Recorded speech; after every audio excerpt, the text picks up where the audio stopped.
এশার সালাতের পরে বেতনের নামাজের পরে 2 রাকাত নফল করা যাবে?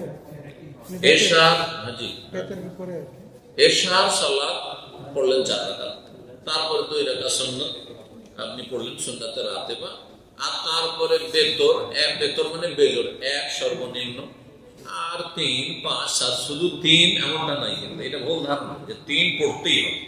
সর্বনিম্ন বেজর 1, সুতরাং 1 বেতর আছে। 1 নামাজ নেই যারা বলে তারা হাদিস অস্বীকার করে। ইন্নাল্লাহ বিতুরুন ইউহিব্বুল বিত, আল্লাহ বেজোড় বেতর, আল্লাহ বেতরকে ভালোবাসেন। আল্লাহ বেজোড় মানে 3 নাকি? খ্রিস্টান ধর্ম।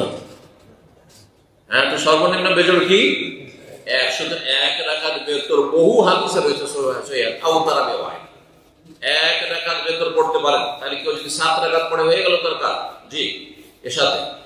আর যদি তারপরে আসল প্রশ্ন, তারপরে যদি কেউ নফল পড়ে 2 রাকাত, হ্যাঁ বেতরের পরে 2 রাকাত নফল পড়া হাদিসে আছে, সেটা তাহাজ্জুদ পড়ার পরে যদি পড়েন তাহলে বেশি ভালো যে তাহাজ্জুদ দীর্ঘক্ষণ পড়লেন, নবী সাল্লাল্লাহু আলাইহি ওয়াসাল্লাম তাহাজ্জুদের পরে বেতর পড়েছেন, তারপরে 2 রাকাত বসে পড়েছেন। আর যদি আচ্ছা নফল যদি 2 রাকাত পড়েন বেতর পরে, তো বসেই পড়তে হবে এমন কথা নেই। তাহলে বসে পড়লে অর্ধেক নেকি, দাঁড়িয়ে পড়লে হ্যাঁ কি ফুল নেকি। তাহলে 2 রাকাত নফল পড়ে 1 রাকাতের নেকি নেবেন আপনি, এত নেকি মানে আপনি দাঁড়ান না বেশি, নেকি কম লাগবে। কিন্তু পয়সার ক্ষেত্রে যে আপনাকে যদি কফিল বলে বাজার কাজ করছেন যে তুমি 100 দিরহাম নেবে না 200 দিরহাম, হ্যাঁ তো কোনটা নেবেন? বলছে ভাই 200 দিরহামের দরকার নেই, 100 দিরহাম হইলেই চলে, তাহলে পাবেন কেউ? তাহলে কেন আপনি অর্ধেক নিতে যাবেন? কিন্তু নবী সাল্লাল্লাহু আলাইহি ওয়াসাল্লাম বসে পড়েছেন তাহাজ্জুদের পরে, দীর্ঘ লম্বা তাহাজ্জুদ পড়েছেন, তারপরে বসে পড়েছেন। মসজিদে বসে পড়বেন না। যদি শরীরে অসুস্থ থাকে, দুর্বল লাগছে, সেটা আর ক্লান্ত লাগছে, সেটা আলাদা কথা।